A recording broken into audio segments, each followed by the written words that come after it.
Gravação iniciada. Ok, bom dia a todos. Daremos início à nossa sessão de julgamento do dia 6 de novembro de 2020, da primeira turma da terceira Câmara da segunda sessão do CAF. Presentes os conselheiros João Maurício Vital, Wesley Rocha, Kleber Ferreira Nunes Leite, Fernanda Melo Leal, Paulo César Macedo Pessoa, Letícia Lacerda de Castro, Maurício Dauriti do Vale e Sheilares Cartacho Gomes, que votarão nessa sequência.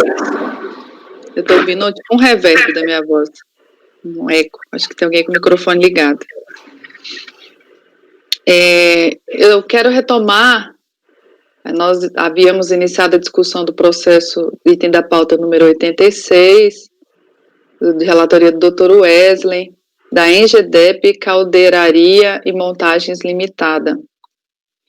Eu tinha pedido a vista de mesa, e aí, analisando os documentos do processo, eu verifiquei que a decisão de piso, no meu entendimento, está correta, pois, analisando a planilha do cálculo da multa de folha 19, cotejada com as GFIPs apresentadas, que estão nas folhas 514, 627 e 680, os valores que ele apresentou à GFIP, eles não são os mesmos que estão indicados nessa planilha de folha 19. Então, no meu entendimento, ele não retificou, ele não corrigiu a falta indicada pelo fiscal. Então, não seria possível relevar a multa das competências que ele está pedindo, que é 6 de 2006, 11 de 2006 e 12 de 2006. E ainda ressalto que em relação a 12 de 2006, ele mesmo afirma que ele não corrigiu, porque ele considerou uma nota fiscal de retenção que havia sido cancelada. Então, eu acho que eu encaminho para negar provimento ao recurso desse item 86. Doutor Wesley, você está sem microfone. Eu vou alterar o meu voto, então, presidente, porque realmente a vista de mesa aí esclareceu as dúvidas, então não há mais necessidade de diligência, então vou negar provimento aí nos termos já mencionados por você.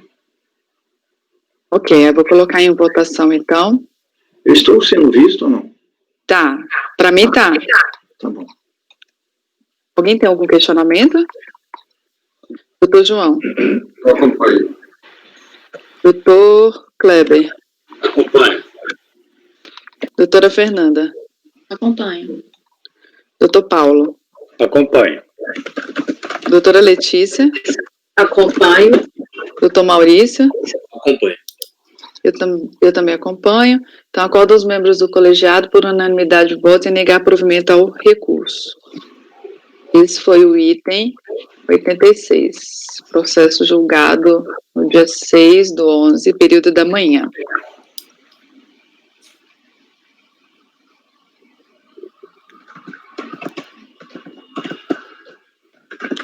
A gente pode dar sequência, que a gente estava fazendo de TR.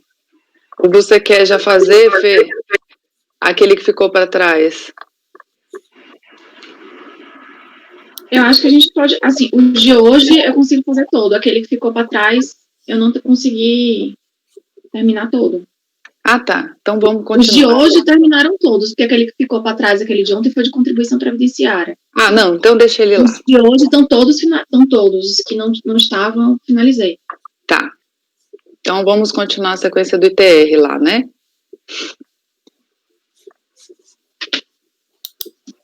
A gente parou, vamos continuar aqui. E aí quando a doutora Cláudia entrar, a gente vai para o item que tem o impedimento. Podemos ir para o item da pauta Santa Cecília, o 120, doutor Wesley. Santa Cecília.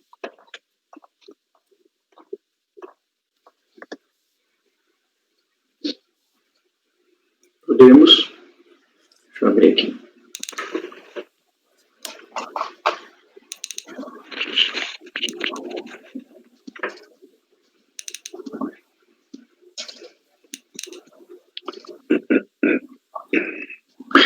Esse aqui é ITR, então, Imposto Territorial Rural, recurso voluntário. Tivemos aqui, após regularmente intimado, o sujeito não comprovou a isenção da área de interesse ecológico declarada, bem como o valor da terra nua declarado. Foi modificado com base nos valores informados pelo sujeito passivo no atendimento às intimações. No seu recurso voluntário, de folhas 203 e seguintes, a recorrente alega, em apertada síntese, as mesmas razões de primeira instância, que o ADA pode ser substituído por outro documento que comprove as áreas de preservação permanente, junto ao laudo técnico pericial, que comprova, alega a documentação necessária para a comprovação da área de proteção ambiental e pede que seja considerado os laudos. Em relação, partindo aqui para o voto, a decisão de primeira instância entendeu não ser suficiente a documentação apresentada.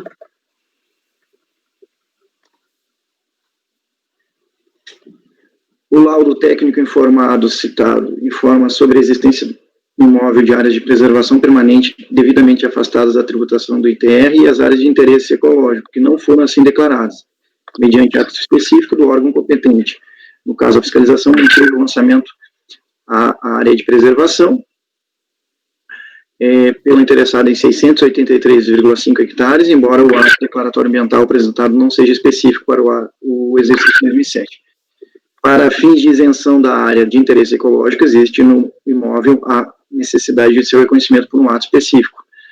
Então, verifico que nas folhas seguintes do recurso aqui, foi juntado o processo laudo técnico emitido pela Emater, Minas Gerais, descrevendo que o imóvel estaria compreendido em solo de reserva legal, com florestas naturais, sendo que concluiu que o imóvel encontra-se totalmente inserido na área de proteção ambiental. No caso dos autos, o ADA foi juntado nas folhas 65 e seguintes, constando a preservação permanente de 683,54 hectares, e a área de interesse ecológico de 455,70 hectares, em junho de 2005, referente ao exercício de 2004. O termo de início da ação fiscal o ADA foi apresentado antes da ação fiscal. Ademais, existe laudo de avaliação juntando aos autos emitido por engenheiro agrônomo com anotação de responsabilidade técnica nas folhas 13 a 89, informando também as características que se encontram no imóvel na folha 59. Entendo que a documentação trazida aos autos pode, de forma excepcional, substituir o ato de declaração específico exigido pela fiscalização. Portanto, eu voto para conhecer o recurso voluntário para não acolher as preliminares de argumentos e no mérito negar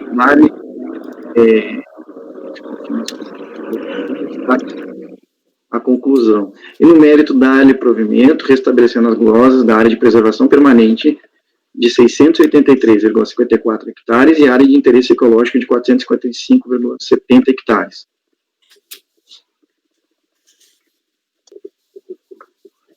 Ok, então aqui teve um ADA que foi entregue antes do início da ação fiscal, e aí tem essas áreas de preservação permanente de 683 e de interesse ecológico. Isso. Todo o litígio do processo são essas duas áreas. Que aí, no caso, é da provimento total. Ou teve alguma outra coisa? Não, é da provimento total. É isso aí. É que você colocou da provimento para restabelecer. Aí eu fiquei na dúvida se era parcial ou se era total. Não, deixa eu ver se não teve o VTN. Eu fiquei na dúvida. Deixa eu ver. Vou confirmar aqui. Um recurso que está bem divididinho no processo.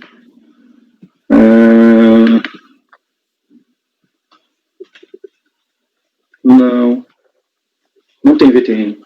Tá, então é só essas duas áreas e ele apresentou o ADA antes do início da ação fiscal. Isso. Tá. Alguém tem algum questionamento? Sim, o ADA foi apresentado em 2004, né, para o exercício de 2004, nós estamos falando do lançamento do exercício de 2007. Pela pesquisa que eu fiz aqui, que ainda não é muito conclusiva, me parece que a exigência do ato declaratório ambiental anual é justamente a partir do exercício de 2007. Então, a confiança... Em 2005, na verdade. Foi protocolado em 2005. 2005, né? Pois é. Mas a gente está falando do exercício de 2007, a partir do qual passou a ser exigível o ato declaratório anual. Eu fiz uma pesquisa...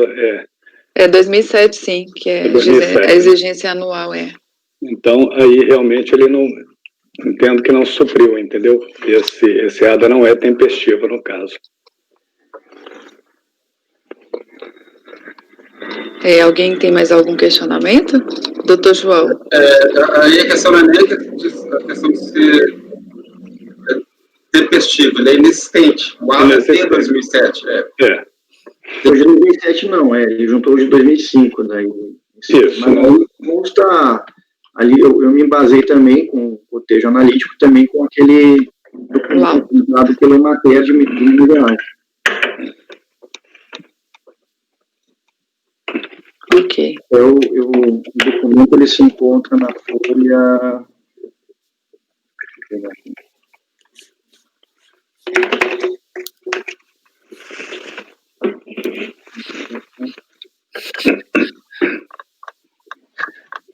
na folha 241. Perdão, 240. Laudo técnico da Emater. Não teve preliminar não, né, doutor Wesley? Não. Tá. Posso colocar em votação? Doutor João. Eu abro divergência porque a partir de 2007 o ADA passa a ser anual e ele não tem o ADA desde 2007. Se fosse lançamento até 2006, sendo o ADA apresentado antes da iniciação fiscal, ainda que fora do prazo, seria admissível. Mas a partir de 2007 é necessário que o ADA seja renovado a cada ano. Deve provimento. Ok, doutor Kleber. Eu sigo a divergência. Doutora Fernanda. Está congelada. Divergência. Doutor Paulo. Divergência. Doutora Letícia. Com relator. Doutor Maurício. Eu vou na divergência também. Eu acompanho a divergência. Então, acordo os membros do colegiado, por maioria de votos, em negar provimento ao recurso. Vencidos os conselheiros Wesley, que é o relator.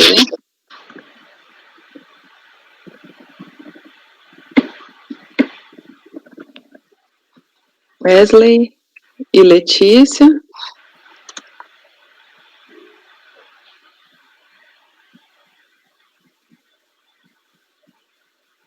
Que deram provimento. Designado para redigir o voto vencedor, designada.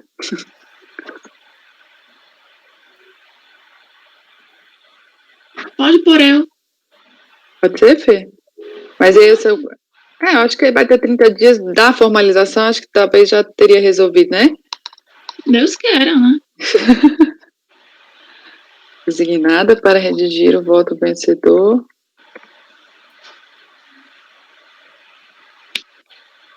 Fernanda Melo Leal.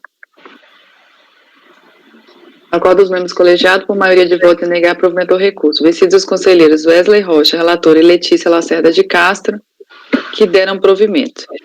Designada para redigir o voto vencedor, a conselheira Fernanda Melo Leal. Ele é paradigma para o próximo aqui.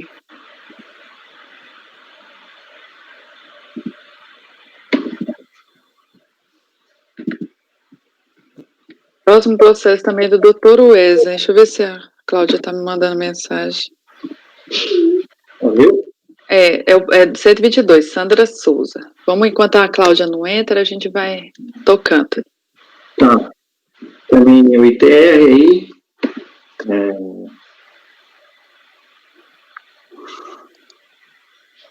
Vamos lá. No procedimento de análise e verificação da documentação apresentada das informações constantes da declaração do ITR de 2004, a fiscalização resolveu rejeitar o VTN declarado, que entendeu subavaliado, com base no laudo de avaliação, então, apresentado pela contribuinte, com consequente aumento do VTN tributário, e disso resultou em o X aí.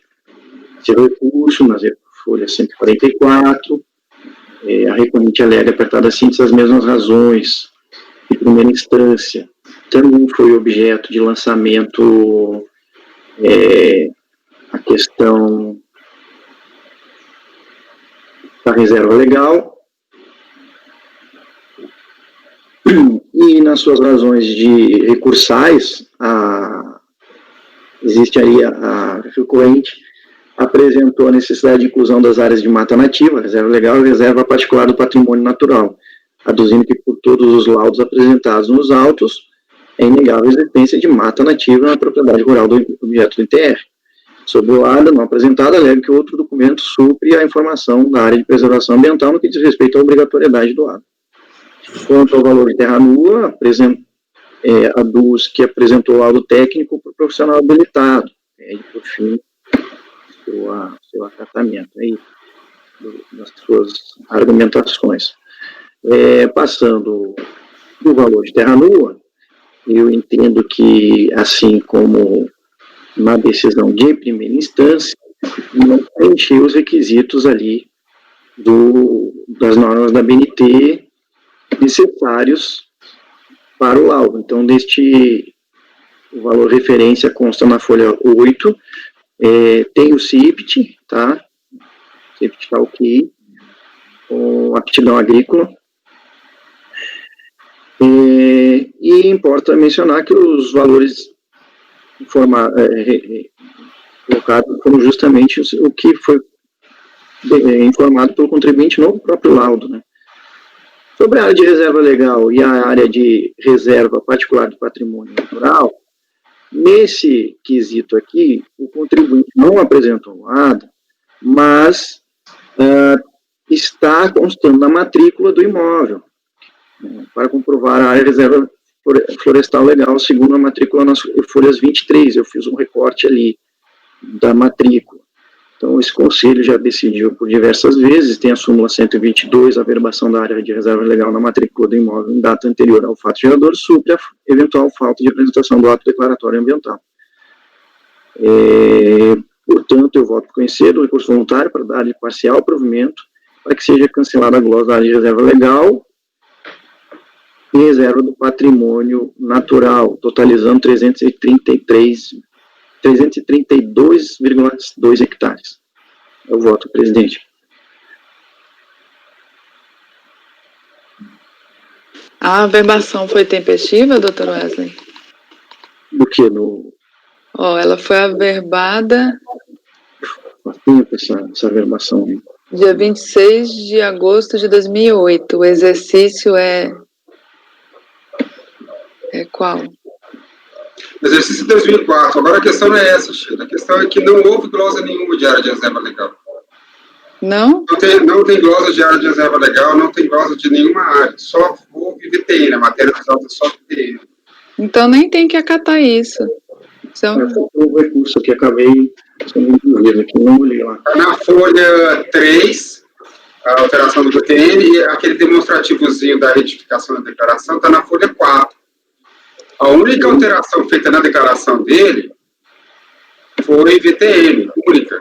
Manteve benfeitoria, áreas, tudo como ele declarou. O VTN não está no... O VTN é com a aptidão.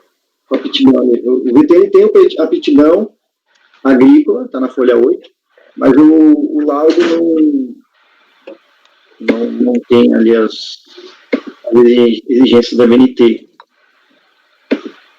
Na realidade, o contribuinte quer retificar a DITR dele para incluir áreas que ele não declarou, entendeu? Aí, a parte da reserva legal aqui, porque eu acabei... Exatamente. O recurso do contribuinte e acabei avaliando lá. Eu tiro ali, então eu nego o provimento ao recurso, então. Era a única parte que eu estava dando provimento. Então é negar provimento, né? É.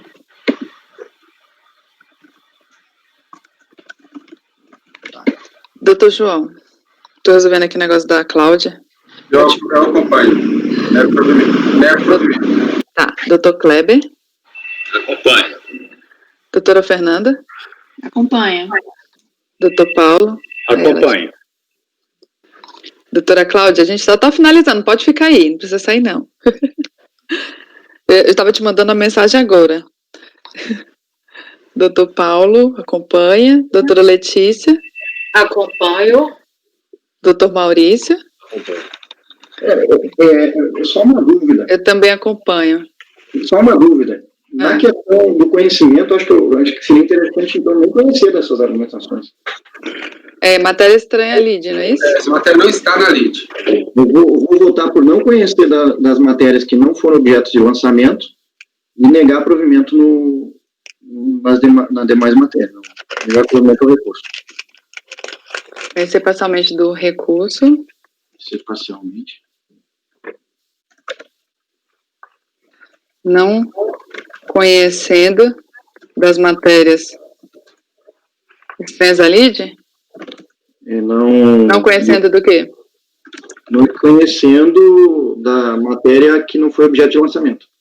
Das matérias que não foram objeto de lançamento. E na parte conhecida. Negar provimento.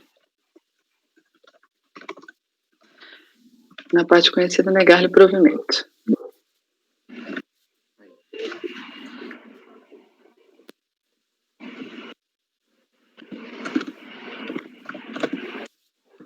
Então, item 122, acorda os membros do colegiado, por unanimidade de votos, em conhecer parcialmente do recurso, não conhecendo das matérias que não foram objeto de lançamento, e na parte conhecida, negar-lhe provimento.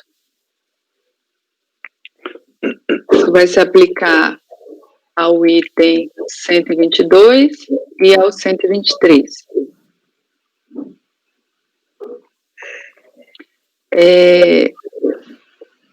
Seja bem-vinda, doutora Cláudia. Bom dia, Cláudia. Bom dia, obrigada. Bom dia. A gente estava bem atrasado da pauta e optou por começar às 8h30. E aí eu não tinha seu telefone, e aí eu também. Aí depois que eu fui lembrar que tinha esse impedimento, desculpa me avisar. Então, se eu volte outra hora. Não, a gente já vai fazer logo, tá? É um impedimento do doutor Paulo, item 169. Aí, doutor Paulo, eu não vejo problema nenhum se eu ficar, mas como o julgamento é virtual e a sala fica restrita, aí a gente combina quando finalizar o 169, aí só retorna. Pode ser? Pode ser. Então tá bom. Você quer me chutar? Você de repente continuar a tela, não sei, é porque eu vou interromper minha gravação, Tá, eu vou fazer isso, então. Ô, Letícia, Sheila, eu não vejo problema nenhum dele ficar. Não, eu também não, mas a gente estava conversando sobre isso antes, porque como na virtual fica só quem está no julgamento, eu não me importo. Se o Paulo quiser ficar também, não tem problema nenhum. A limitação de ficar só quem está no julgamento tem mais a ver com a questão tecnológica, de não abrir a sala para quem quiser, porque teria limitação tecnológica. Então, eu vou fechar meu vídeo, meu fone, para não ficar me aparecendo como um constrangimento qualquer, tá bom? Perfeito. E aí, a doutora Cláudia vai julgar Com licença. Na posição do doutor Paulo, tá bom? Então, eu vou para o item, deixa eu pegar, 169. É um processo que, a meu ver, é bem simples, é da minha relatoria, é Celestino de Oliveira, 169. Aqui é um recurso voluntário desse contribuinte Celestino, contra o acórdão da DRJ, que julgou parcialmente a impugnação contra a notificação de lançamento do exercício de 2007. Na decisão de piso foi acatada somente uma despesa, que foi comprovada por nota fiscal, no montante de R$ 65, da Odonto Radiologia de Jacarepaguá. Foi requerida a comprovação do efetivo pagamento desse contribuinte, e foi feita, inclusive, uma diligência para que ele apresentasse esse efetivo pagamento, e ele apresenta relações de cheques, ele não apresenta os cheques, ele apresenta umas relações de cheque, informando que tais pagamentos foram pagos por aqueles cheques que ele relaciona, mas ele não anexa cópia dos cheques, e apresentam declarações firmadas pelas profissionais Ana Paula, Leonardo, Monique, que no seu entendimento atestaria o recebimento em espécie no valor de R$ 26.400. Bom, basicamente a alegação dele é que os recibos fazem prova do pagamento, anexa a declaração, e aí ele anexa essas declarações 2 vezes, ele anexa lá na impugnação, aí depois ele vai atrás do profissional de novo, para o profissional emitir essa declaração depois. Então, cada profissional tem 2 declarações, exceto... Teve uma profissional que ele não localizou, mas ela já tinha uma declaração que tinha sido apresentada na decisão da DRJ. Então, aqui, basicamente comprovação, foi requerida a comprovação do efetivo pagamento, ele não anexa as cópias de cheque, e ele anexa relações nominais, recibos e declarações. Eu indo para o voto, eu não estou acatando as despesas, exceto a da clínica de fisioterapia Fisiopasso, porque nesse caso ele apresentou notas fiscais de prestação de serviço, que eu entendo que são documentos, né, um pouco mais robustos para comprovar essa questão do serviço, né? Porque quando você emite nota fiscal, você está atestando para todos os entes, inclusive a União, a ocorrência de fato gerador, desencadeador de vários tributos. Então, eu entendo que a nota fiscal, a meu ver, comprovaria essa prestação de serviço dessa clínica de fisioterapia Fisiopasso. Em relação aos demais, eu não estou acatando, porque eu entendo que foi requerida a comprovação do efetivo pagamento, ele não comprovou, ele poderia ter, ele faz as relações de cheque, mas ele poderia ter apresentado as cópias de cheque, só uma planilha indicando que foi feito o pagamento por cheque, para mim não prova o pagamento. Então, eu estou dando parcial provimento ao recurso para restabelecer a dedução de despesas médicas referentes à clínica de fisioterapia Fisiopasso Limitada. As notas fiscais dessa clínica estão nas e-folhas 208 a 211. Esse é o meu voto. Alguém tem algum questionamento? Podemos colocar em votação? Doutor João, como vota? Estou checando aqui as notas. É na folha 208 a 211. Acabei de chegar nelas aqui, doutor.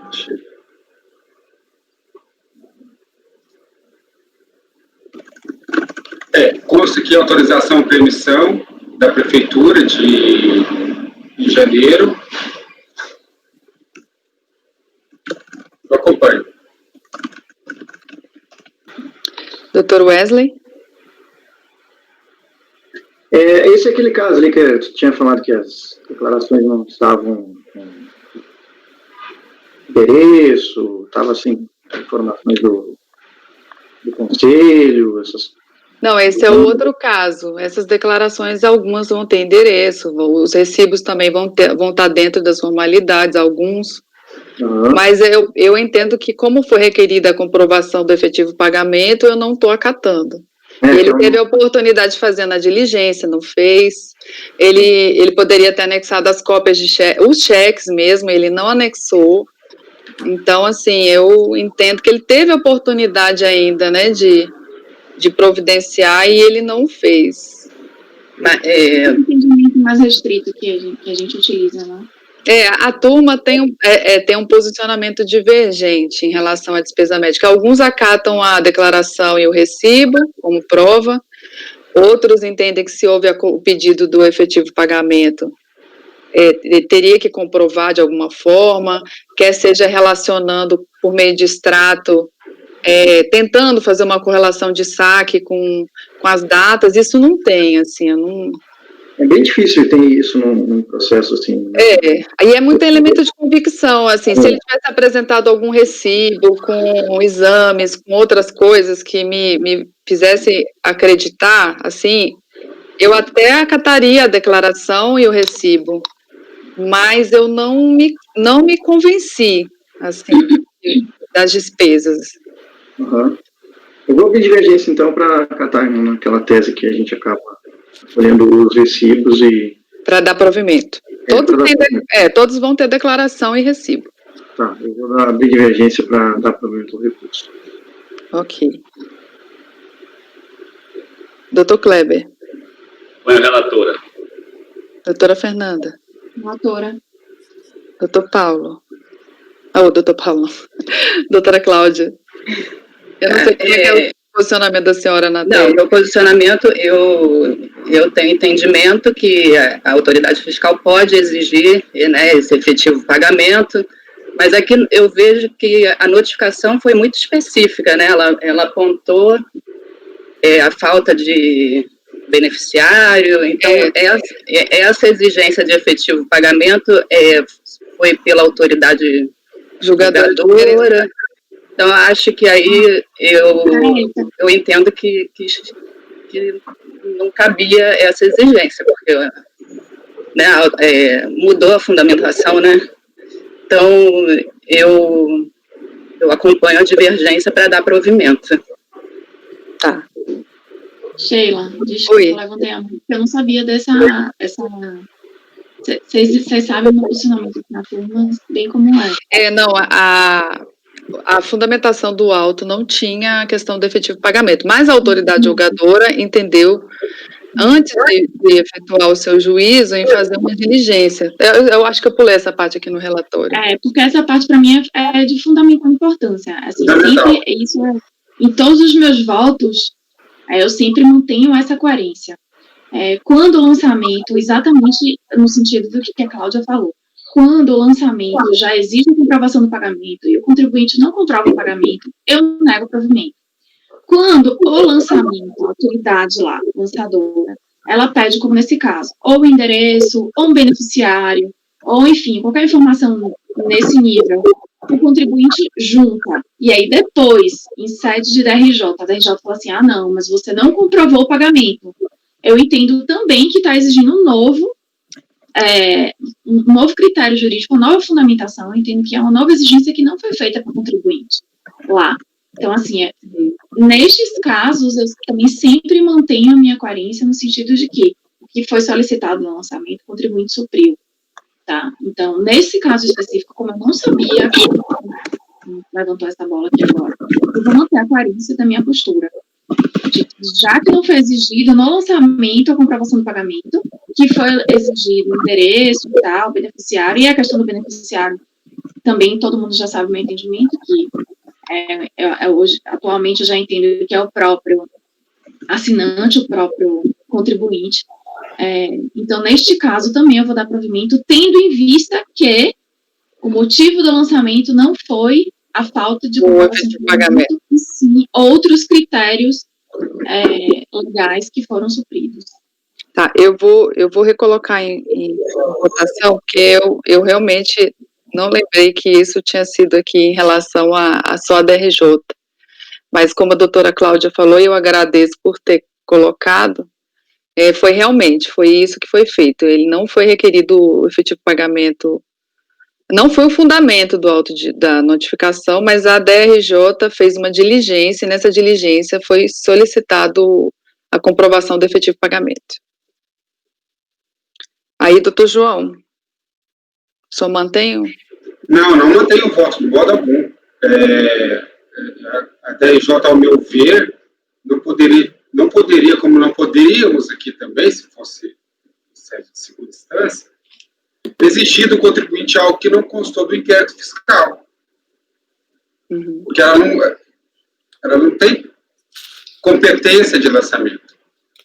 Eu vou alterar meu voto, então, para dar provimento. Eu estou vendo aqui a intimação. Obrigado, doutora Cláudia. Obrigada, doutora. A intimação está na folha 16, ela é, como diz a doutora Cláudia, ela é muito clara. Ela pede até bastante documentos para análise da declaração na malha, mas não pede comprovação do pagamento das despesas médicas. Então, eu vou alterar para dar provimento.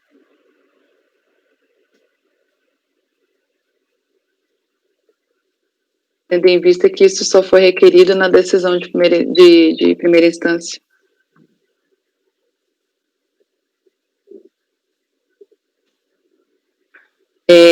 Doutor João, então, vou dar provimento. Eu acompanho esse caso. Doutor Wesley. Está sem o microfone. Agora nós estamos pelo provimento. Agora eu vou dar provimento, porque eu não tinha me recordado desse detalhe. Eu vou acompanhar. Doutor Kleber. Acompanho. Doutora Fernanda. Acompanha, relatora. Doutora Cláudia. Acompanho. Doutora Letícia. Acompanho. Doutor Maurício. Oi? Acompanho. Então, acordo os membros do colegiado por unanimidade de votos em dar provimento ao recurso.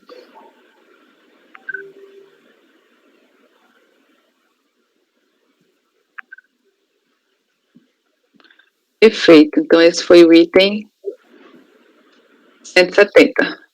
O 169. Celestino de Oliveira de Souza, votado. Então, me despeço de vocês. Obrigada pela contribuição, tá vendo? Se a senhora não estivesse aí, eu não ia nem ter percebido esse detalhe. Obrigada. Tchau, gente. Boa sessão para vocês. Tchau. Obrigada.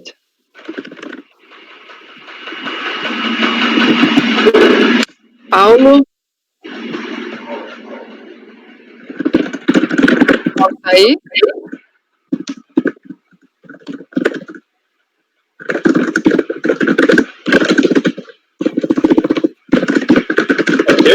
Mas tem uma metralhadora no ouvido da gente que digita esse negócio toda hora, é o Wesley. Não é uma metralhadora, um negócio? O Wesley digita rápido. Cara, é toda vez é ele. Vou ter certeza. Então, vamos seguir a pauta. Mandei mensagem, João, se puder me ajudar aí. Vamos seguir a nossa pauta, então, A gente estava no item...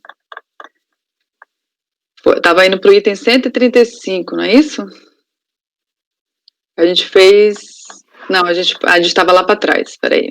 Sandra de Souza... É comigo agora. É tu, João. 124, de Lancashire. Lancashire, sei lá. Lancashire General Investment Company. Ó, é um caso simples.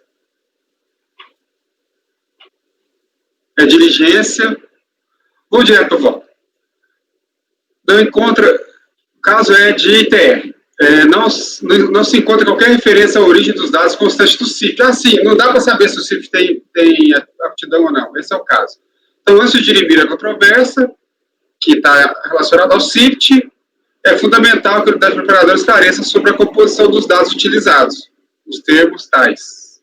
Então, voto para converter o julgamento em diligência, para que a unidade preparadora esclareça se os dados do CIFT que foram utilizados no lançamento levaram em conta a aptidão agrícola e foram baseados em levantamentos realizados pela Secretaria de Agricultura do Mato Grosso do Sul ou do município de Dois Irmãos do Buriti.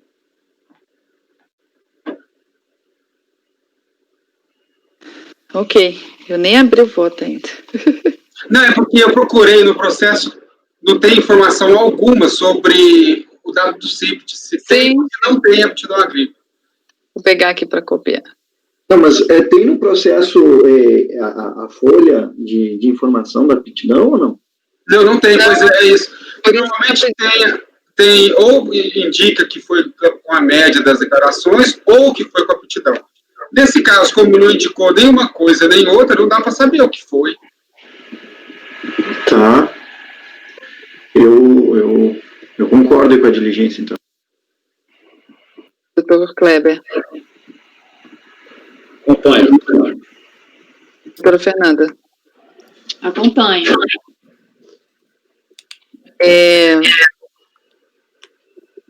Doutor Paulo. Doutor Paulo, está sem microfone. Desculpa, acompanho. Doutora Letícia. Acompanho. Doutor Maurício. Eu acompanho também, só fiquei numa dúvida. Daí descem os outros que também, o 125, 125. Aí é que eu ia perguntar para vocês. Já. Eu acho que vai descer todo mundo. Tá. Eu acompanho. Ou então eu vou ter que tirar do lote aqui. Eu também. Sheila, Eu acho melhor tirar. Eu acho que não desce, não.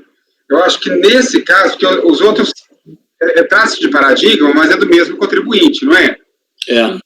Então, eu acho que nesse caso é bom avisar para a Cleusa que tem que descer os outros dois também. Uhum. Porque a regra geral, quando é lote repetitivo... A gente fez isso na outra sessão, a gente teve um caso de diligência que foi de uma Sandra que a gente tirou do lote. Pois é, a regra é essa, tirar do lote. Exatamente. Eu acho que é para retirar do lote. Só que nesse caso não adianta retirar, porque vai ter o mesmo problema certamente nos outros, que deve ter sido o lançamento por feito junto. Então a deficiência do processo vai ser deficiência do outro. É muito provável. Eu não olhei, porque não foi distribuído para mim, mas é razoável que desça tudo em diligência. Eu faria isso. Tá. O outro a gente desmembrou. Eu replicaria a resolução para os dois processos, nesse caso. Nesse caso. É o mesmo contribuinte. Pois é, por ser o mesmo contribuinte. Mas é que tá, vai voltar essa informação da diligência para esses processos que são repetitivos. Eu acho Quem vai analisar essa informação da diligência? Ninguém, não tem lógica. Eu acho que vai ter que voltar e vai ter que desfazer o lote repetitivo. Por quê? Porque no caso de TR, esse tipo de matéria, não tem como julgar no repetitivo. Pois é, eu acho melhor retirar do lote e ir para sorteio. Não, eu já mandaria a diligência dos três, replicaria a decisão para os três, para os dois. Quando voltasse, retirava do lote e distribuía. Por quê? Porque já vai estar... É comum, no caso de TR, você, situações tais de 3 exercícios, em um exercício você ter o ciclo de aptidão e no outro não ter. Minha opinião, Sheila, consulta as pessoas aí que mexem com o lote, que é responsável por isso depois, e toma a decisão, entendeu? Eventualmente tem uma impossibilidade de fazer o que o João está pedindo, porque as pessoas só vão fazer repetitivo acorde, não resolução, entendeu? Então você tem que checar. Eu vou checar com a Cleusa e eu vou grifar aqui esses processos aqui. Então, o 125 e o 126 eu vou deixar em aberto aqui. Então, esse foi o 124. Resolve os membros do colegiado, por unanimidade de votos, em converter o julgamento em diligência, para que a autoridade preparadora esclareça se os dados constantes do CIPT que foram utilizados no lançamento, levar em conta a aptidão agrícola, como exige o parágrafo 1º do artigo 14 da Lei 9393, de 19 de dezembro de 96, combinado com o artigo 12, parágrafo 1º, inciso 2º da Lei 8629, de 25 de fevereiro de 93. 2. Foram baseados em levantamento realizado pela Secretaria de Agricultura do Mato Grosso do Sul, do município de Dois Irmãos do Buriti. O próximo já foi, é o mútuo agropecuária, que é o 127, 128 até 131, 132 também já votamos. Então, indo para o 135, é do Dr. Paulo, Fazenda Água Vermelha. Nós temos um caso de ITR e eu já expus, já debati um pouco sobre esse assunto, né? É o caso do ITR exercício 94. Eu vou direto ao voto. A defesa argue a inexigibilidade do ITR com base nas alterações introduzidas pela medida provisória número tal, convertida na lei número tal, por violar o princípio da anterioridade, cita a jurisprudência do STF, recurso extraordinário tal, bem como jurisprudência do Conselho de Contribuintes alinhados com essa tese. Por oportuno, transcreva a emenda do referido RE, verbes, emenda, recurso extratributário. A nova configuração do ITR, disciplinada pelo MP número tal, somente se aperfeiçoou com a reedição de 7 de 1 de 94, a qual, por meio do seu anexo, alterou as alíquotas do referido imposto. A exigência do ITR sobre essa nova disciplina, antes de 1º de janeiro de 95, viola o princípio constitucional da anterioridade tributária, recurso extraordinário a que se nega provimento. Com efeito, a parte não verificar a natureza vinculante da jurisprudência citada, em especial por não ter sido o recurso extraordinário julgado no regime de repercussão geral, a questão se resolve no plano da interpretação da legislação tributária, prescindindo até mesmo da existência da decisão acerca da constitucionalidade para que seja acolhida a tese do recurso. Conforme estipula o artigo 74 do CTN, as leis que versem sobre o patrimônio e a renda, o que inclui a medida provisória que tem força de lei, como é o caso do ITR, entram em vigor somente no primeiro dia do exercício seguinte àquele em que tenha ocorrido a sua publicação. Nesse aspecto, a norma que fixou as alíquotas do ITR, que passou a ser exigido segundo a nova regulação dada pela MP número tal, somente foi publicada em 7 de 1 de 94, não se aplicando, pois, aos fatos geradores verificados em data anterior a 1 de 1 de 95. Considerando que o lançamento foi fundamentado na Lei 847, resultante da conversão da MP, entendo seja insubsistente. Fica prejudicada a apreciação das demais teses defensivas, em vista do reconhecimento da improcedência do lançamento. Aí eu estou dando provimento ao recurso. Esse processo, esse lançamento, ele foi anulado por vício formal, aí foi feito um novo lançamento que veio a julgamento, entendeu? Por isso nós estamos julgando hoje um fato gerador lá de 1994.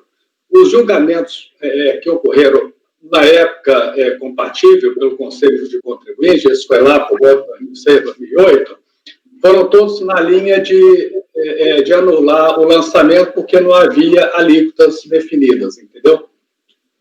Lá eles aplicavam a violação do princípio da anterioridade. Eu acho que não é essa questão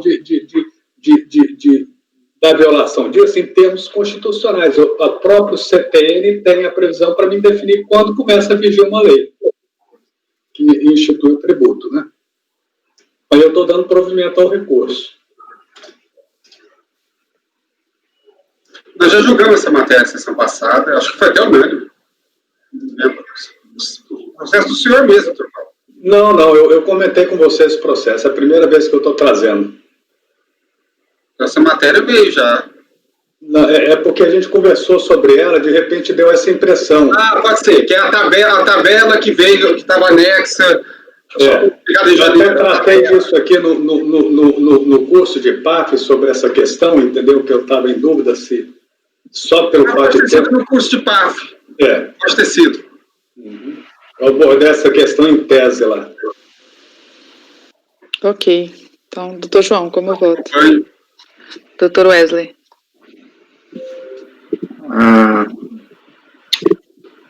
Acompanho. Doutor Kleber. Acompanho. Doutora Fernanda. Acompanho. Doutora Letícia. Acompanho. Doutor Maurício. E acompanho. Eu também acompanho. Então, acordam os membros do colegiado por unanimidade de votos em dar provimento ao recurso. Esse foi o item 135. Wesley, você está sem câmera.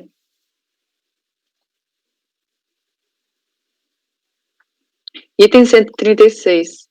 Também do Dr. Paulo Ivan Levinsky. Ok, eu transcrevo aí o relatório da DRJ, um lançamento de ITR, né?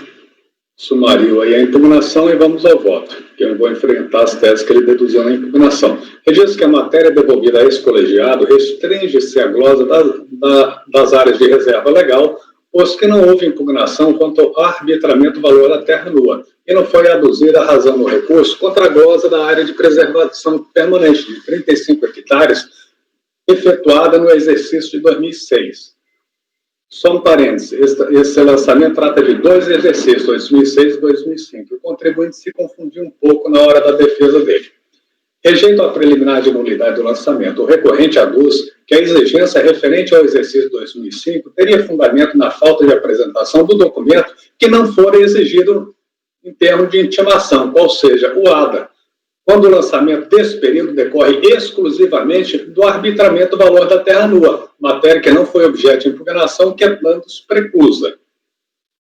Quanto à glosa de reserva legal, em se tratando de imóvel em processo de uso capião, o que se afere pelos documentos acostados florestais, a regra vigente, à época dos fatos, era o parágrafo 10 da norma tal. Vide, na posse, a reserva legal é assegurada por termo de ajustamento de conduta, vai dizendo a norma, né? Nesse aspecto, entendo que o documento acostado às folhas 23 e 24 supre o requisito legal, devendo ser restabelecida a área de reserva legal de 22,9 hectares. Então, eu voto por dar provimento ao recurso e restabelecer a área de reserva de 22,9 hectares. Aí eu vou especificar aqui em qual exercício, para não ter confusão, já que são 2 exercícios, né?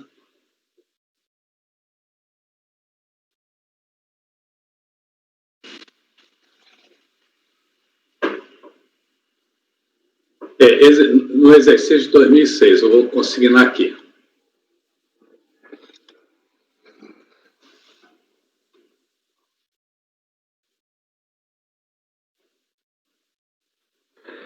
Ok. Algum questionamento? Doutor João. Acompanho. Doutor Wesley. Acompanho. Doutor Kleber. Acompanho. Doutora Fernanda. Acompanho. Doutora Letícia. Acompanho. Doutor Maurício. Também acompanho. Eu também acompanho. Então, item 136.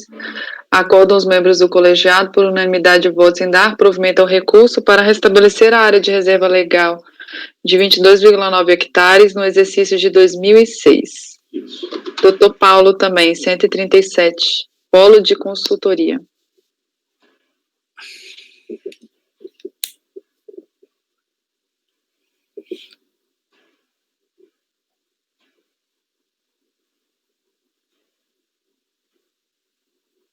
Também temos o ITR, né?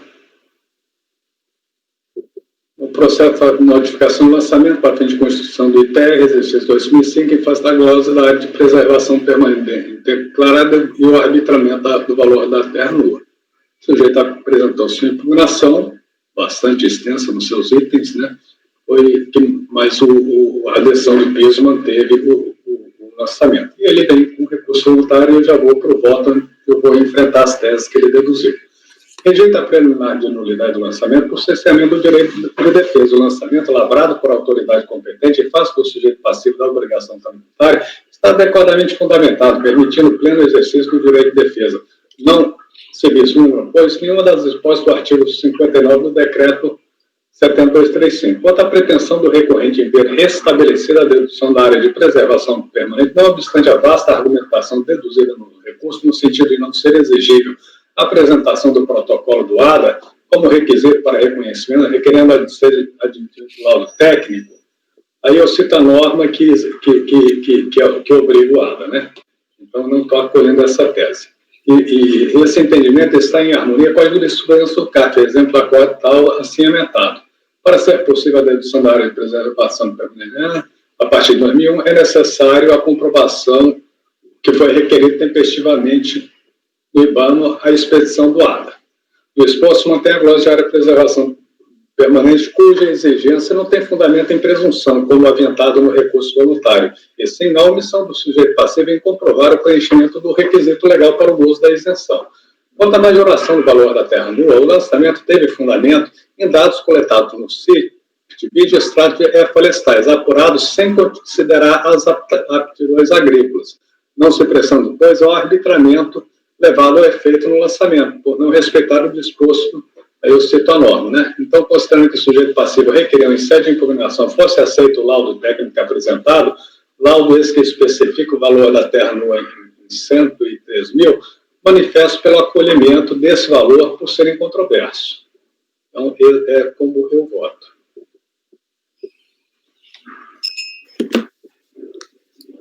Só vou dar uma olhada de novo nesse...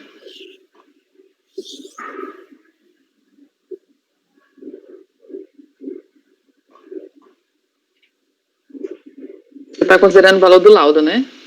O valor do laudo.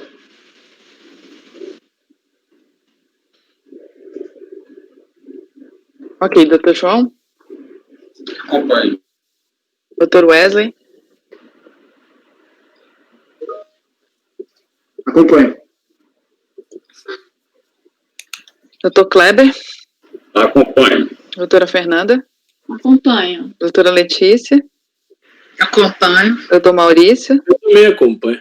Também acompanho. Então, item 137, acordam os membros do colegiado por unanimidade de votos em rejeitar a preliminar e dar parcial provimento ao recurso para considerar o valor da terra nua declarado no laudo de R$ 113.916,97.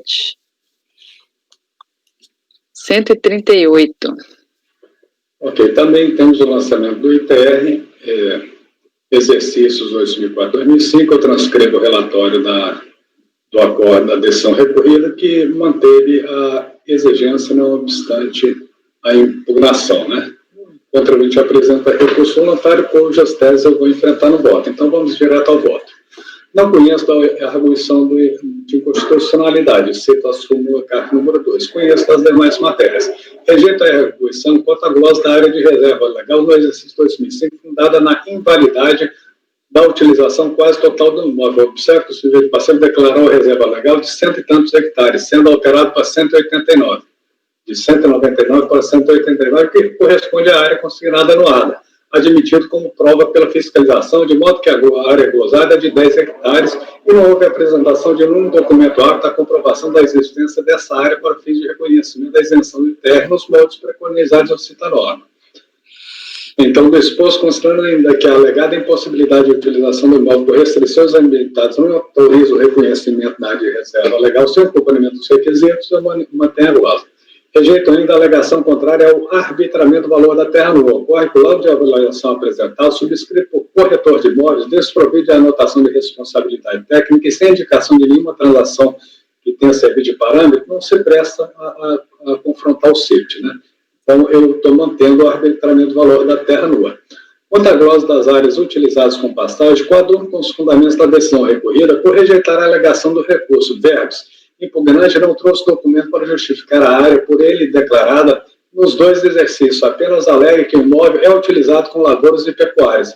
Irrelevante o erro material cometido na impugnação, que discrimina tal área como sendo de 20 mil hectares, quando o recorrente alega que seria de apenas 20 hectares, conforme informado na BITR. Com base no exposto, por não conhecer da arguição do inconstitucional, conhecendo das demais matérias, eu no mérito negar-lhe provimento. Como eu voto.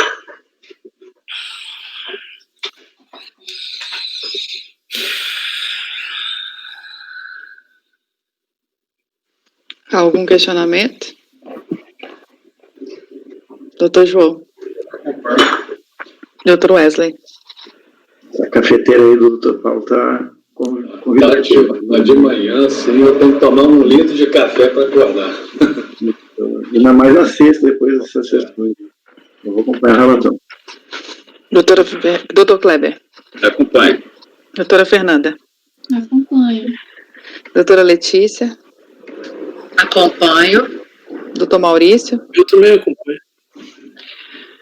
Eu também acompanho. Então, item 138.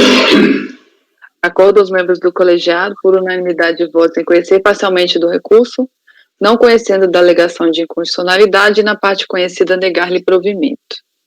O 139 nós já fizemos, 140, indo para o 141 da minha relatoria, Daniel Finco. Deixa eu achar aqui. Eu abri aqui e não sei onde que eu botei. Daniel Finco. Dá para ir para o voto. Aqui, ele está questionando questionando a questão da área de reserva legal, que a decisão de piso negou provimento por ausência de protocolização do ADA, mas ele tem uma averbação, ele anexa as escrituras, né? Então, verifica-se que as áreas de 585 hectares e 48,3 hectares foram averbadas às margens das matrículas que compõem o imóvel, em 7/6/83 e 8/2/2002.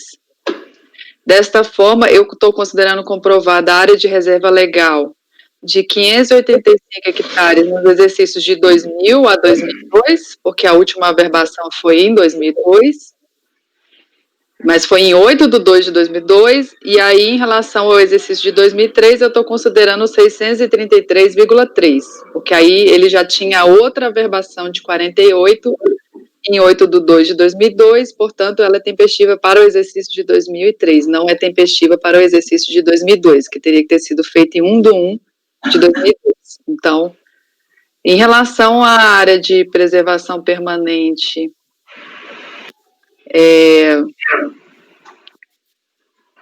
no caso dos autos, verifica-se que o procedimento fiscal teve início por via postal em 26/6/2004 e os ADAs apresentados foram protocolizados em 21/6/2004 e 12/7/2004, portanto, em data posterior à ação fiscal. Então, não estou acatando a área de preservação permanente. Em relação à área de produtos vegetais, a decisão de piso acatou todas as áreas de produtos vegetais dele, exceto em relação ao exercício de 2003, porque a decisão de piso disse que não teriam sido acostadas aos autos, reconheceu que existia um laudo respaldando essas áreas, mas por não terem sido acostadas aos autos as notas fiscais que pudessem respaldar o laudo técnico apresentado, ela não considerou essas áreas de 2003. E aí, junto ao recurso, ele anexa uma série de notas fiscais em relação ao exercício de 2003, e aí eu estou acatando a área de produtos vegetais de 1.687, que foi declarada no laudo e respaldada pelas notas fiscais que ele apresentou. Então, diante do exposto, eu estou dando parcial provimento ao recurso para considerar comprovada a área de reserva legal de 585 hectares nos exercícios de 2000 a 2002 e de 633,3 hectares em 2003, e a área de produtos vegetais de 1.687 hectares referente ao exercício de 2003. Esse é o meu voto.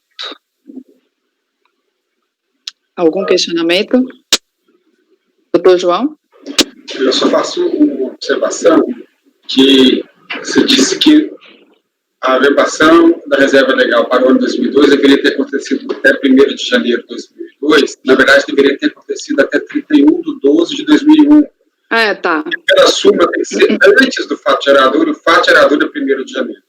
Tá, eu vou alterar aqui, doutor João, obrigada. Eu vou corrigir isso. Obrigada pela observação. Eu botei 1º de janeiro, mas é 31/12 mesmo, é verdade. Na data do fato gerador já tem que estar averbado, né? Doutor Wesley? Está dando... Parcial provimento para acatar a área de reserva legal e área de produtos vegetais. Vou acompanhar. Doutor Kleber? Acompanho. Doutora Fernanda? Acompanho. Doutor Paulo? Acompanho. Doutora Letícia? Acompanho. Doutor Maurício? Também acompanho. Então, acordam os membros do colegiado,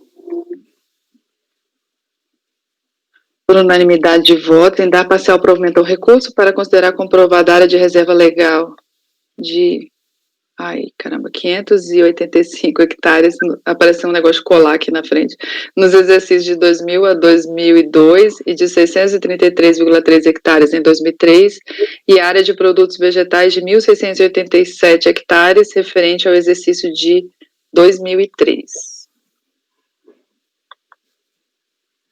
Eu vou para o próximo, que é meu também. Peraí, deixa eu só um pouquinho. Vou colocar que ele foi julgado hoje.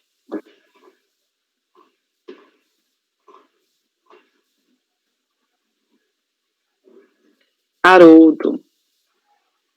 Haroldo também é bem simples. Salvo engano, é uma área de RPPN, a área de reserva legal, que ele não averbou, inclusive ele fala que a área não está averbada. Exatamente, ó. Foi glosado uma área de reserva legal de 193,6 hectares e 242 hectares na fiscalização, pela ausência de averbação tempestiva na matrícula do imóvel, do termo de compromisso assinado perante o órgão ambiental. Aí no recurso ele alega que não precisava averbar, que a área de reserva legal é 20% de tanto, que os 20% excedente é RPPN. Ele mesmo afirma que ele não tem averbação, tenta justificar, e aí eu não estou acatando essas áreas por ausência de averbação. Em relação ao valor da terra nua, foi considerada aptidão agrícola, terras mistas inaproveitáveis. Ele apresentou um laudo durante a fiscalização que não foi aceito, porque ele não tinha grau de precisão 2. Aí ele anexa um outro laudo junto à impugnação, que a DRJ recusou o laudo sob os seguintes argumentos. Deixa eu ver se eu coloquei aqui os argumentos. Tá. Dos 7 elementos de pesquisa de mercado apresentados, embora se afirme se tratar de dados contemporâneos, 5 deles se tratam de informações de negociações ocorridas em 2002, e 2 deles em agosto e novembro de 2005. Não se demonstrou a similaridade dos imóveis pesquisados com a propriedade fiscalizada, e os elementos se referem a imóveis que não alcançam 20% da área total do imóvel fiscalizado. Ou seja, ele anexou nas amostras lá de pesquisa dos valores de mercado. Ele anexa informações de 2002, sendo que o período é 2005, salvo engano, aqui, 2005 e 2006. Ele anexou, a maioria dos imóveis eram todos com área muito inferior à do recorrente, de municípios diferentes, enfim, a DRJ recusou esse laudo. Em sede de recurso, ele explica algumas questões, mas ele não altera o laudo que foi apresentado. Ele só explica que ele atualizou o valor desses imóveis de 2002 e atualizou até os exercícios e tudo, mas o índice que ele usa para fazer a atualização desses imóveis, ele entra lá no site do TJ e aí faz uma atualização do valor do imóvel lá no site do TJ, o que não é preconizado pela NBR 14653, porque ela fala que você tem que buscar dados de mercado com atributos mais semelhantes possíveis aos do bem avaliado, que os dados sejam contemporâneos, né, e é desaconselhável a atualização do mercado imobiliário através de índices econômicos, quando não houver paridade entre eles, devendo, neste caso, o preço ser atualizado mediante consulta direta à fonte. Quando a atualização na forma mencionada for impraticável, só será admitida a correção por dados por índices resultantes de pesquisa de mercado. Ou seja, não vale a atualização lá do TJDF, porque não contempla os índices que deveriam ser utilizados aqui na atualização desses imóveis. Além disso, continua não existindo similaridade entre a propriedade fiscalizada e os demais imóveis, porque a dimensão deles são muito diferentes. E, em suma, eu entendo que ele não corrigiu as incorreções do laudo apontadas pela decisão de piso, então eu estou negando provimento ao recurso. É isso. Até troquei uma ideia sobre este laudo com o doutor João. Algum questionamento? Doutor João.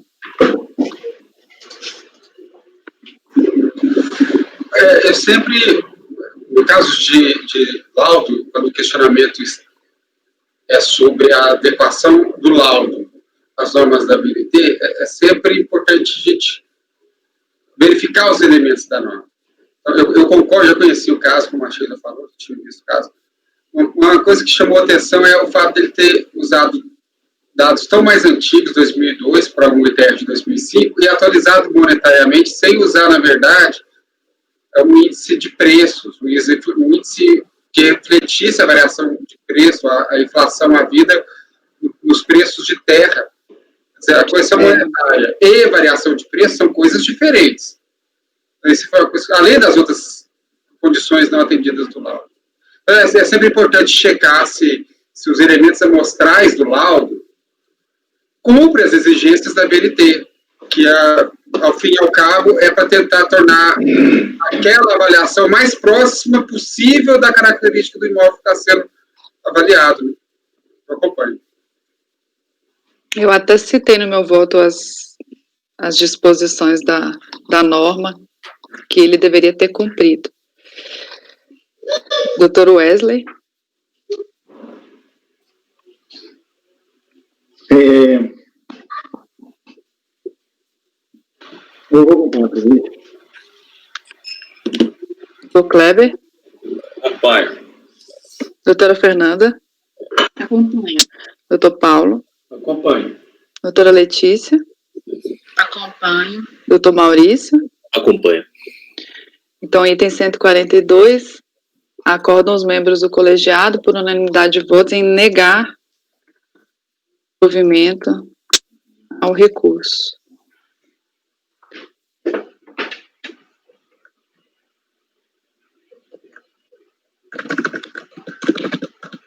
Está indo para a nossa pauta da manhã, começando com a doutora Fernanda. 143, Jair dos Santos. Esse processo é bem simples. É erro de preenchimento de declaração de pessoa física. Exercício 2003. Ele recebeu rendimentos acumulados no valor de 127 mil, sendo que desse valor, 41.868 foi relativo a honorários. Só que na hora do preenchimento, ao invés de lançar, a gente já teve casos como esse, o doutor João até me explicou exatamente a primeira vez que eu fiz isso, onde eu lançava cada valor e a diferença que isso dá na base de cálculo do imposto de renda, porque ao invés do contribuinte ter lançado 127 e abatido os 41.868 dos honorários, ele declarou o líquido de 83.108 e isso reduziu a base de cálculo de imposto de renda a pagar. Ele alega boa-fé, ausência de intenção em sonegar, o desconhecimento da legislação. Isso é um parágrafo que, enfim, apesar a despeito da falta de intenção de sonegar o fisco ou de intenção dolosa e apenas uma falta de conhecimento da lei, o fato é que ele mesmo reconhece que foi um erro de preenchimento. Então, provavelmente é recurso voluntário, porque ao invés de colocar o valor 127, ele colocou o valor líquido.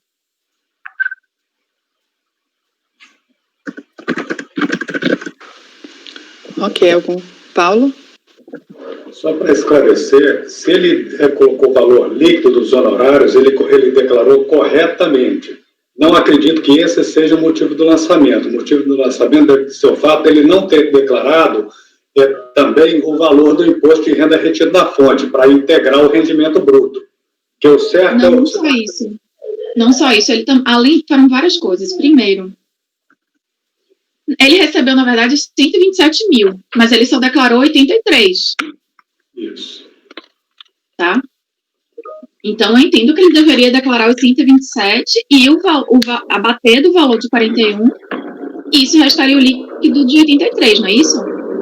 Ele já deveria declarar líquido dos honorários. Se 127 é líquido dos honorários, ele deveria declarar esses 127, mas somar esses 27 o imposto de renda retido na fonte, que é a condição para que ele pudesse deduzir o imposto de renda retido na fonte. É possível que ele tenha motido essa parte aí do rendimento, entendeu? Tem que olhar um pouco melhor o processo. Entendeu? Bom, eu estou entendendo que ele recebeu o valor de 127 mil, deduziu os honorários advocatícios de 41.868 e restou o valor de 83.108. Uhum. Então, o que eu supondo estar correto é isso que tem na DRJ. Supondo estar correto, informou apenas o valor que foi creditado na sua conta corrente, que foi os 83.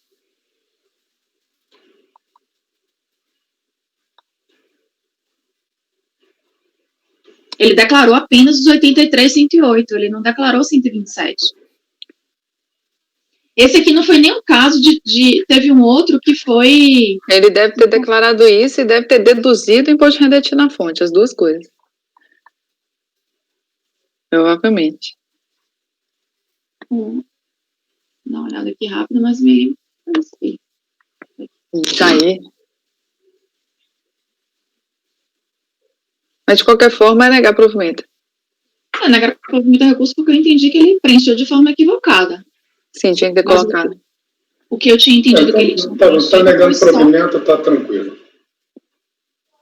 Não, mas é porque eu até quero entender. Ele não deveria ter declarado o 127? Teve dedução indevida de IR-fonte. Provavelmente foi isso. Aconteceu o que o Paulo falou, Fernando, tá certo. Ele não trouxe fonte, ele deduziu indevidamente o fonte. Ele declarou 83 ao invés de 127, não foi isso?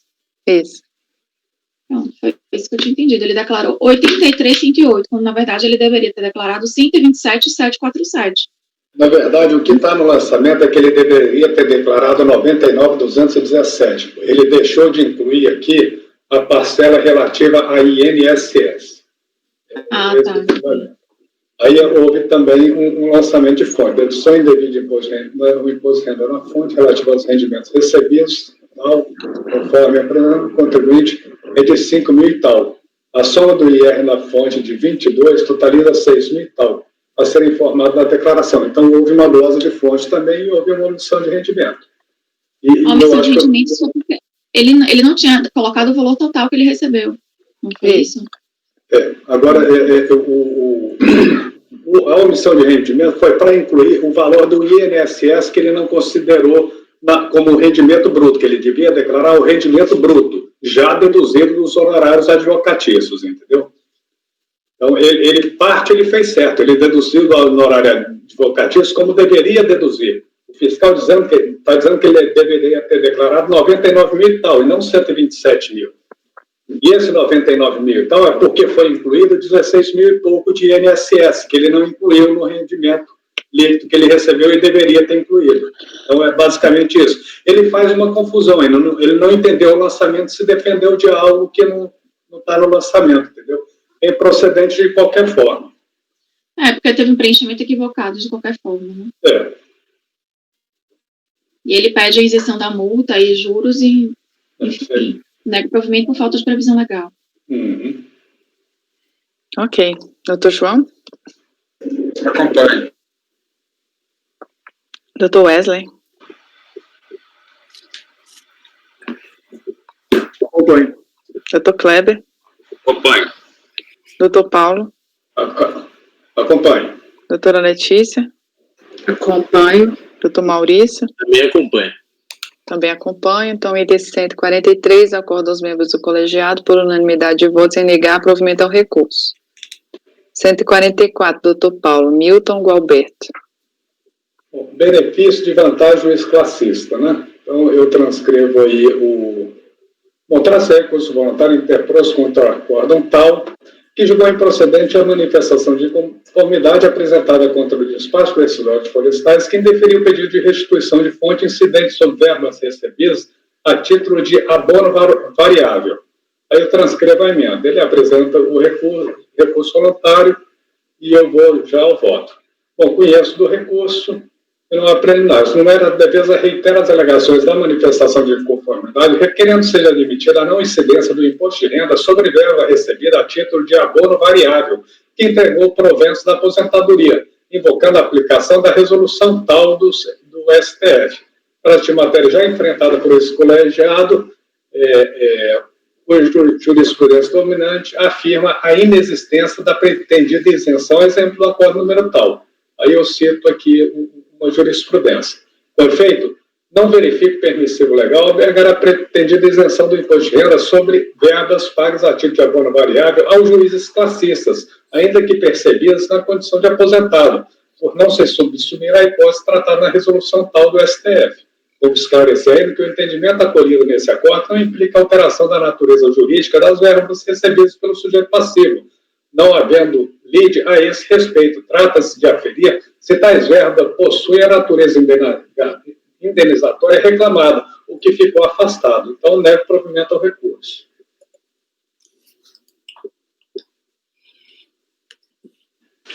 Ok. Algum questionamento? Doutor João? Acompanho. Doutor Wesley? Acompanho. Presidente, eu estou visível para vocês? Tá. Aqui está dando incapaz de acessar a câmera toda hora.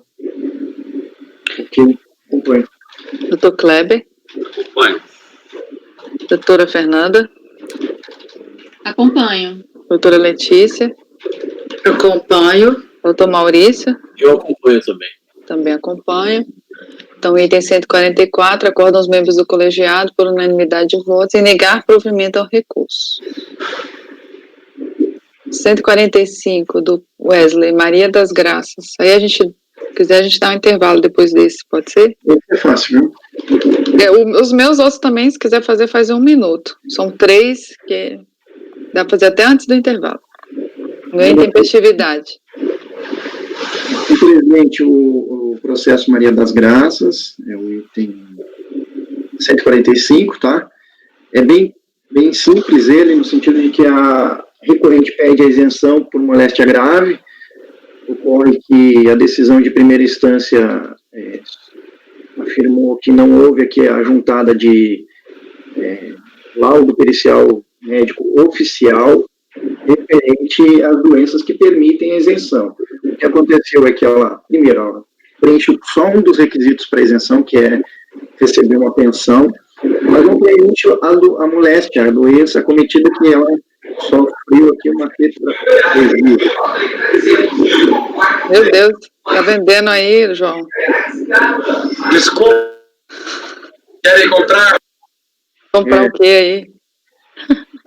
Ela sofreu uma tetraplegia, e aí a tetraplegia não está lá nas condições da lei, do artigo 6º, né?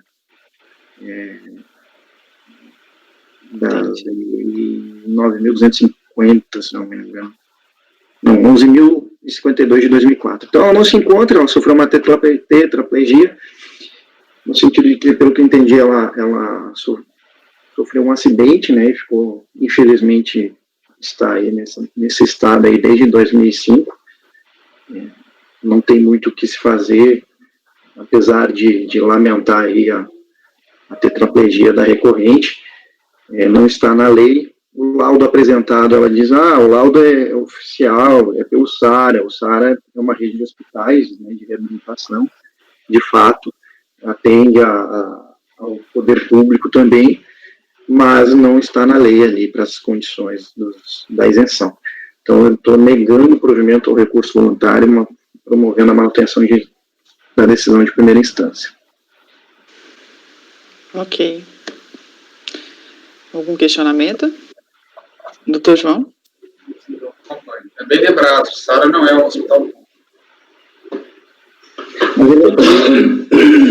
Mas ele atende, né, o setor público. Não, quer dizer o seguinte, não é um hospital oficial, assim. O fato de ser um laudo do SARA não torna o laudo oficial. Bom, Ele entendeu diferente, João.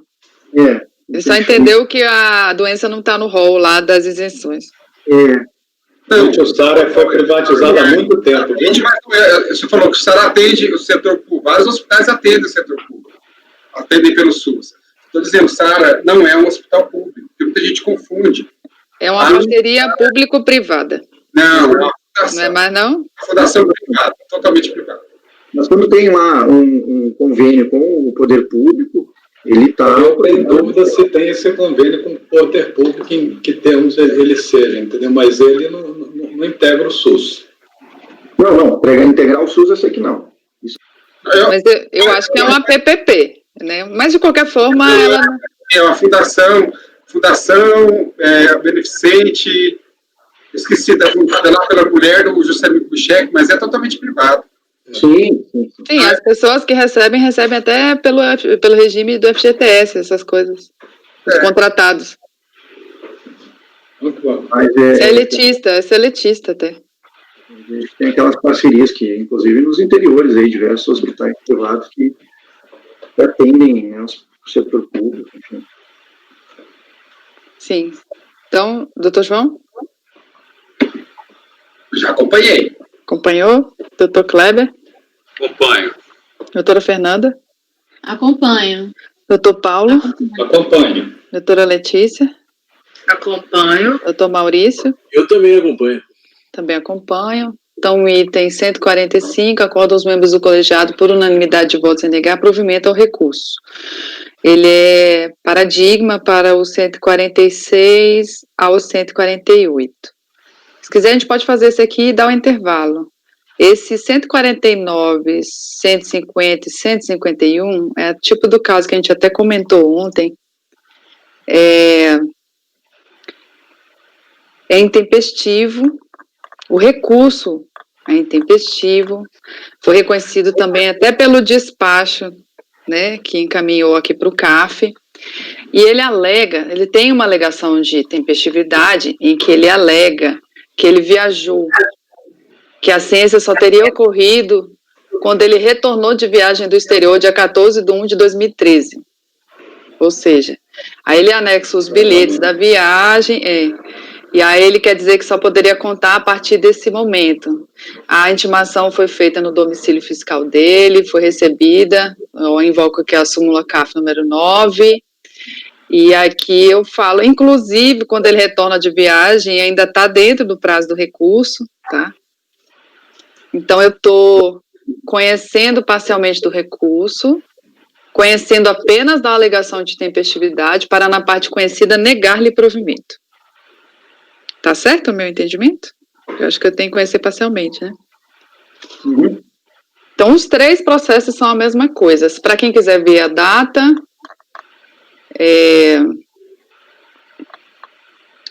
deixa eu ver aqui.